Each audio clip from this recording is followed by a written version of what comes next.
देवहूति माता की दो बहन और हैं, एक का नाम है आकुति और एक का नाम है प्रसूति। उनकी कथा बताई गई।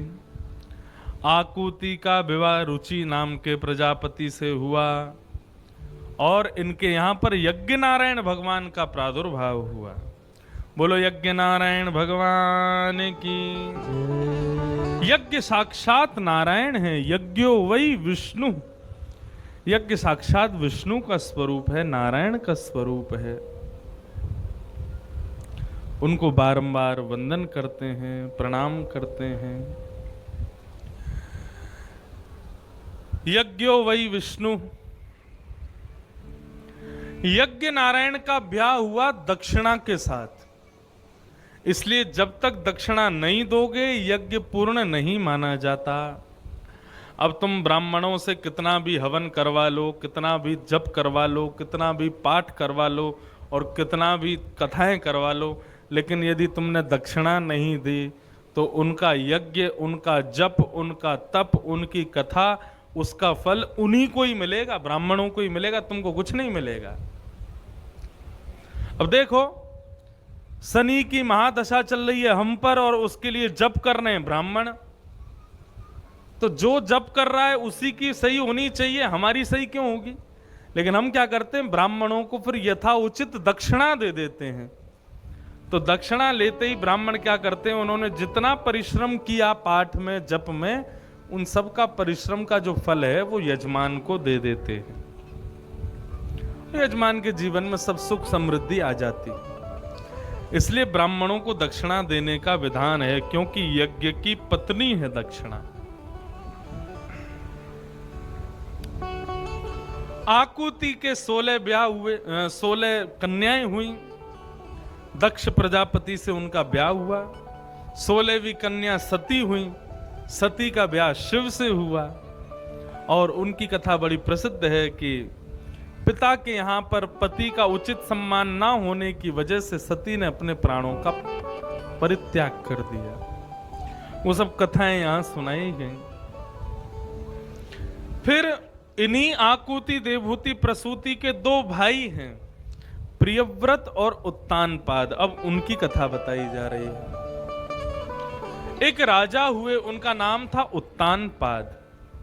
उत्तानपाद का अर्थ होता है जिसके पांव का तलवा ऊपर की ओर हो जाए उसको उत्तानपाद कहते हैं। जब हम लेट के दंडवत प्रणाम करते हैं उस समय हमारे पांव के तलवे ऊपर की ओर होते हैं, वो उत्तानपाद मुद्रा है। युधिष्ठिर जी को भी उत्तानपाद कहा जाता था, क्योंकि युधिष्ठिर जी जहां कहीं भी पीला वस्त्र देखते थे, पीतांबरी देखते थे, केसरिया रंग देखते थे, तो युधिष्ठिर जी को लगता था ये मेरे द्वारिकाधीश हैं, वो तुरंत प्रणाम करते थे। एक बार दुर्योधन ने उनके साथ एक खेल किया। एक गधे को पीले वस्त्र पहना करके, पीले कपड़े उड़ा करके और जंगल में छोड़ दिया। युधिष्ठिर जी महाराज भ्रमण करते हुए गए तो जैसे ही गधा सामने आया, पीले वस्त्र उसने पहन रखे थे, तो युधिष्ठिर जी का नियम था पीत वस्त्र देखते ही प्रणाम करते थे। तो उन्होंने ये नहीं देखा कि गधा है कि कोई जीव है, पीत वस्त्र देखते ही दंडवत प्रणाम किया। जय हो मेरे द्वारिकाधीश, जय हो मेरे बाल कृष्ण प्रभु, जय हो मेरे माधव।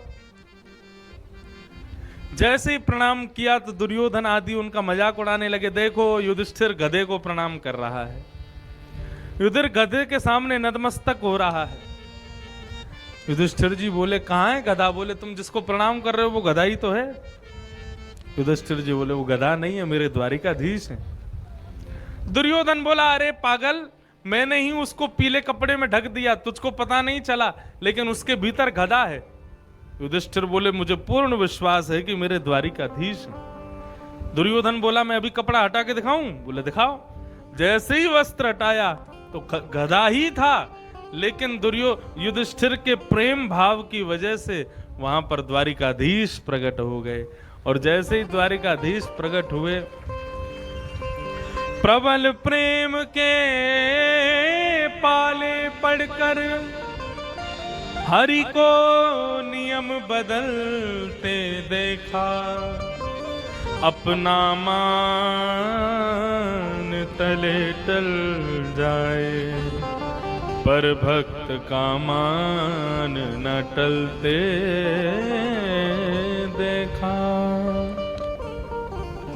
अपना मान तले टल जाए पर भक्त का मान न टलते देखा। ठाकुर जी अपने भक्त की मान को बचाने के लिए गधे में से प्रकट हो गए। ऐसे द्वारिकाधीश। तो उत्तानपाद राजा की दो पत्नियां हैं, सुनीति और सुरुचि। बंधुओं, ये उत्तानपाद कौन है? हम सब उत्तानपाद हैं और हम सब की दो पत्नियां हैं। कौन कौन सी दो पत्नियां? एक पत्नी है मति, बुद्धि, और दूसरी पत्नी है मन। ये दो हम सब की पत्नियां हैं, बुद्धि और मन। कैसे? पत्नी किसे कहते हैं या पति किसे कहते हैं? ये जिससे हम ब्याह करते हैं, चाहे वो पति पत्नियों के लिए पति हो, पति के लिए पत्नी हो, इनका मूल अर्थ क्या है? जो अपनी इच्छा को हमसे पूरा करवावे उसी को पत्नी कहते हैं, और जो पति अपनी इच्छा पूरी करवावे वो पति कहलाता है। आप आपस में एक दूसरे की जो इच्छा पूरी करें वही पति पत्नी। ठीक वैसे ही बंधुओं, हम सबको दो दो पत्नियां भगवान ने दी हैं। पहली तो बुद्धि। हमें कुछ भी करना है तो पहले बुद्धि से पूछना पड़ता है। कथा में चलें तो मन मना करेगा, अरे तापड़ों पर रो बुरी तरह से, गर्मी पड़ रही है, कहां कथा में जाओगे? इतनी गर्मी पड़ रही है, धरती जल रही है, आकाश से ओले गिर रहे हैं, वो गर्म गोले गिर रहे हैं, कैसे सुनने जाओगे कथा? तो मन तो मना करता है, बढ़िया कूलर चला के बैठे रहो, एसी चला के बैठे रहो, कथा में क्या जाएंगे? लेकिन बुद्धि क्या कहती है? बोले गर्मी तो हर साल पड़ेगी लेकिन कथा हर साल नहीं होती है, इसलिए भैया आज कथा में चले चलो। गर्मी तो हर बार पड़ेगी लेकिन कथा बार बार नहीं होगी, महाराज जी बार बार नहीं आएंगे, इंद्रेश जी बार बार नहीं आएंगे, पहलवान जी बार बार कथा नहीं करवाएंगे। इसलिए भैया कथा हो रही है, गर्मी हो चाहे सर्दी हो, सुनने चलो। ये कौन कहता? बुद्धि कहती है। मन और बुद्धि ये दोनों हमारी पत्नियां हैं, ये दोनों जो आज्ञा करती हैं हम वही करते हैं।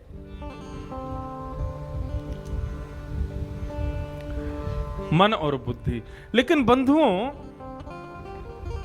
आप सत्य बताना, मानव कौन सी पत्नी के प्रति ज्यादा आकर्षित रहता है? बुद्धि रूपी पत्नी या मन रूपी पत्नी? किस पत्नी की ओर ज्यादा आकर्षित रहते हैं हम? मन रूपी पत्नी की ओर। कोई व्यक्ति बहुत मोटा हो जाए तो घर के सब लोग कहेंगे, भाई सुबह सुबह घूमना शुरू कर दे, सुबह सुबह जाया कर, दौड़ लगा के आया कर। कितने बजे जाऊं? बोले 5:30 बजे जाया कर, दंड पेला कर, दौड़ लगाया कर। वो कहता है ठीक है। अब सुबह 5:30 बजे का फोन में अलार्म लगा लेता है, और जैसे सवेरे के 5:30 बजे फोन में अलार्म बजता है तो अलार्म देखता है। बोले क्या करना है? बोले घूमने जाना है, दंड लगाने जाना है, कसरत करने जाना है। बुद्धि कहती है जल्दी से उठ जा, चल खेत में जाएंगे, दौड़ भाग करके आएंगे, थोड़े पतले होना है हमको। बुद्धि तो कहती है चलो, लेकिन मन क्या कहता है? मन कहता है अरे सो जा भैया, आज और रुक जा, कल चला जाइयो। इतना बढ़िया कूलर चल रहा, बढ़िया ठंडी ठंडी हवा आ रही है, अब कहां तू गर्मी में जावेगो डोलवे। मन कहता है कि और आराम करो, और हम लोग क्या करते हैं फिर? फोन को किया बंद, अलार्म किया बंद, बोले आज और आराम कर लूं, कल से घूमने जाऊंगा। मन की बात मान करके हम फिर से सो जाते हैं। हम मन को ज्यादा श्रेष्ठता देते हैं, क्योंकि बुद्धि और मन में अंतर क्या है? बुद्धि सदैव वो काम करवाती है जिसमें मानव को श्रम करना पड़े, और मन सदैव हमसे वो काम करवाता है जिसमें हमको आनंद मिले, जिसमें हमको सुख मिले, जिसमें हमको ज्यादा मेहनत ना करनी पड़े। मन वैसे काम ज्यादा करवाता है और बुद्धि वो काम ज्यादा करवाती है जिसमें थोड़ा श्रम हो। लेकिन बंधुओं, जीवन तो स्वर्ग तब बनेगा जब मन बुद्धि दोनों एक साथ एक राग अपना में, जो मन की इच्छा हो वही बुद्धि की इच्छा हो। मन और बुद्धि दोनों की अलग अलग इच्छा रहेंगी तो सदा सदा गिरते रहोगे।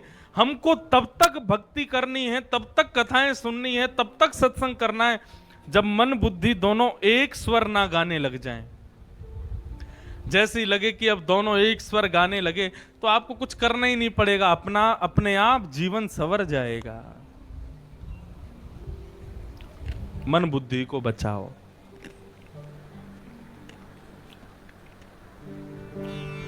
तो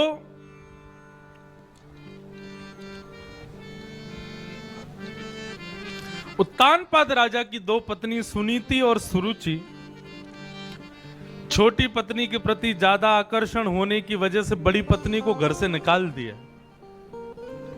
बड़ी पत्नी के बेटा हुए ध्रुव, छोटी पत्नी के बेटा हुए उत्तम। बड़ी पत्नी का बेटा जो ध्रुव है उसने अपने पिता को कभी देखा नहीं। वो गांव में खेलने जाता है बालकों के साथ। बालक एक दिन पूछते हैं कि हे ध्रुव, तेरी माँ को तो हमने देखा है लेकिन तेरे पिता कौन है, पिता के बारे में बताओ। ध्रुव जी महाराज कहने लगे, ये पिता कौन होते हैं? बोले, अरे जैसे हमारे सबके माँ हैं पिता भी हैं, ऐसे तेरे माँ तो हैं, पिता कौन है तेरे? बोले, मैं आज माँ से पूछ के आऊंगा मेरे पिता कौन है। आज ध्रुव जी महाराज जब खेल करके घर आए तो अपनी माँ से कहने लगे, माँ मेरे पिता कौन है? माँ ने सोचा कब तक छुपाऊं ध्रुव से, एक दिन तो बताना है। हाथ पकड़ के घर से बाहर लाई, सामने एक भवन दिखाया और कहा, बेटा इसमें जो राजा बैठे हैं ना, इस भवन में, इस नगर के जो राजा हैं वही तुम्हारे पिता हैं, राजा उत्तानपाद। और बाकी बात तो बच्चों को क्यों बताएं कि हमको अलग कर दिया आदि, ये सब बातें नहीं बताएं। लेकिन ध्रुव जी के मन में इच्छा हुई मैं अपने पिता का मुखमंडल देखने जाऊं, मैं देखूं तो सही मेरे पिता हैं कैसे। जैसे ही राजभवन में प्रवेश किया बंधुओं, तो सामने स्वर्ण के सिंहासन पर राजा उत्तानपाद बैठे हैं और उनकी गोद में छोटी पत्नी का बेटा उत्तम बैठा है। बालकों की इच्छा होती है, वो जब दूसरे बालक को कुछ करता हुआ देखते हैं ना, तो उनकी इच्छा होती है हम भी करें। दूसरे बालक को खेलता हुआ दिखेंगे तो उनकी इच्छा होती है हम भी खेलें। दूसरे बालक को खाता हुआ देखते हैं तो बच्चों की इच्छा होती है हम भी खावें। उत्तानपाद राजा के गोद में छोटे बालक को बैठा देख ध्रुव के मन में इच्छा हुई कि मैं भी अपने पिता की गोद में बैठूं, ये मेरे पिता हैं। जैसे ही ध्रुव जी आगे को बढ़ने लगे तो छोटी माँ ने आकर के रास्ता रोक दिया। बोले, ध्रुव कहां जा रहा है? बोले, मैं अपने पिता की गोद में बैठने जा रहा हूं। छोटी माँ ने डांटते हुए कहा, वो तेरे पिता तो हैं लेकिन मैं तेरी मां नहीं हूं, और उस गद्दी पर उनकी गोद में बैठने का अधिकार उसी को है जो मेरी गर्भ से जन्म लेगा। तुझे यदि बहुत शौक है ना वहां बैठने का तो वन में जा, वन में जाकर के भगवान का भजन कर। भगवान जब प्रसन्न होकर प्रकट हो जाएं तो भगवान से वरदान मांगना कि मैं छोटी माँ के गर्भ से जन्म ले लूं, भगवान ऐसी कृपा कर दो। मर करके फिर मेरे गर्भ से जब तू जन्म लेगा ना, तब इस गद्दी पर बैठेगा। ध्रुव जी महाराज रोते हुए वहां से वापस अपनी माँ के पास आ गए। दास दासी दौड़े दौड़े गए भवन से जाकर के ध्रुव जी की माँ को सारी बात बताई। आज छोटी माँ ने ध्रुव जी को कैसे समझाया, कैसे डांटा। तो ध्रुव जी की माँ ने अपनी गोद में ध्रुव को बिठाया और कहा, बेटा तू नाराज क्यों होता है, तू रोता क्यों है? देख, सदा सर्वदा एक बात याद रखो, श्रोता को ना हंस की तरह होना चाहिए। बहुत ध्यान से सुनना बंधुओं। सुनने वाले को सदा सर्वदा हंस की तरह होना चाहिए। हंस का गुण क्या होता है, हंस के लक्षण क्या होते हैं कि हंस नीर और क्षीर को अलग अलग कर देता है। पानी और दूध यदि आपने मिलाकर के एक बाल्टी में कर दिए तो बताओ दुनिया की कोई ताकत है जो दूध से पानी को अलग कर दे? लेकिन हंस का ये गुण है कि हंस अपनी चोंच डालेगा और दूध दूध पी जाएगा, पानी को छोड़ देगा। ये हंस का गुण है। बंधुओं, ऐसा ही श्रोताओं को होना चाहिए, सुनने वाले लोगों को ऐसा ही होना चाहिए। वक्ता कथा में खूब मिलावट कर करके बोले। हम तो शुद्ध कथा कहते हैं, हम बाहर की बात ज्यादा नहीं करते।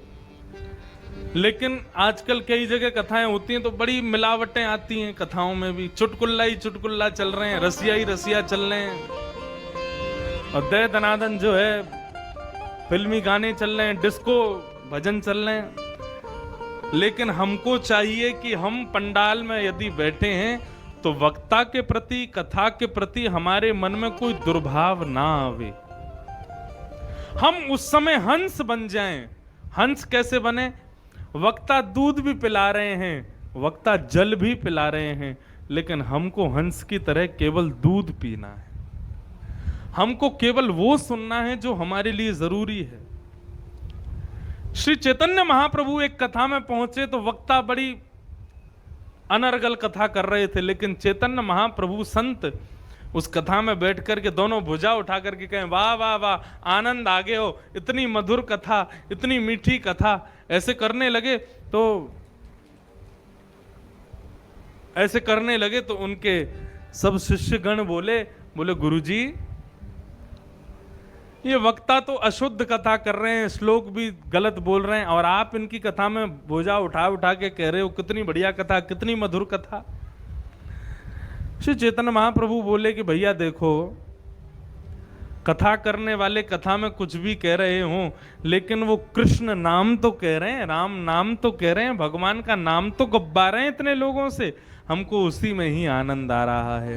हंस बनो, तुम्हारे लिए जो उपयोगी है उस बात को सुनो, और जो तुम्हें लगता है कि मेरे लिए उपयोगी नहीं है उसको मत सुनो। ध्रुव, छोटी मां ने तुमको डांटते हुए कई बातें कही, लेकिन तुमको केवल वही लेनी है जो तुम्हारे लिए उपयोगी है। और तुम्हारे लिए उपयोगी क्या है? बोले वन में जाओ और वन में जाकर के भगवान का भजन करके उनका दर्शन करो। अब छोटी माँ ने कहा उनसे मांगो कि मेरे गर्भ से जन्म, ये सब बातें छोड़ो, तुम बस वन में जाके भगवान का दर्शन करो। ध्रुव जी महाराज वन की ओर जा रहे, वन में गए तो श्री नारद जी महाराज मिल गए। नारद जी ने कहा, अरे बालक कहां जा रहा है? ध्रुव जी महाराज बोले, भगवान से मिलने जा रहे हैं। नारद जी हंसने लगे, बोले वन में भगवान नहीं रहते, वन में बब्बर शेर रहता है, तुम्हारे जैसे छोटे छोटे बालकों को खा जाता है। ध्रुव जी बोले, वो सब बात बाद में होगी, पहले आप अपना परिचय दो, आप कौन हो? नारद जी ने अपना परिचय दिया, बोले मैं नारद हूं, भगवान का भक्त। ध्रुव जी बोले, आप नारद नहीं हो सकते। क्यों? क्योंकि मेरी मां कहती है कि नारद जब मिलते हैं ना तो भगवान जरूर मिलते हैं। और आप कैसे नारद हो? मुझे घर जाने के लिए कह रहे हो? अरे आप यदि नारद होते ना तो मेरा हाथ पकड़ के भगवान के हाथ में दे देते, लेकिन आप कैसे नारद? मुझसे कह रहे हो घर चले जाओ, आप नारद नहीं हो। ये बात सुनकर के नारद जी प्रसन्न हो गए, बोले कच्चा भक्त नहीं है, पक्का भक्त है, सब जानता है। नारद जी महाराज ने तुरंत ध्रुव को बुलाया और कान में एक मंत्र कहा, बोले ध्रुव इस मंत्र का खूब जाप करना, तुमको भगवान मिल जाएंगे। ध्रुव जी वन में गए और वन में जाकर के उस मंत्र का गान करना प्रारंभ किया। कौन सा मंत्र है? ओम नमो भगवते वासुदेवाय। बंधुओं, वैसाख का महीना चल रहा, वैसाख का महीना है ना, बड़ा पावन पुनीत मास माना जाता है। कितनी सारी जयंतियां, कितने सारे महान पुरुषों का जन्म इसी वैशाख के महीने में हुआ है। तो हम लोग इसमें बैठे हैं, कथा सुन रहे हैं, हमारा बहुत बड़ा सौभाग्य है।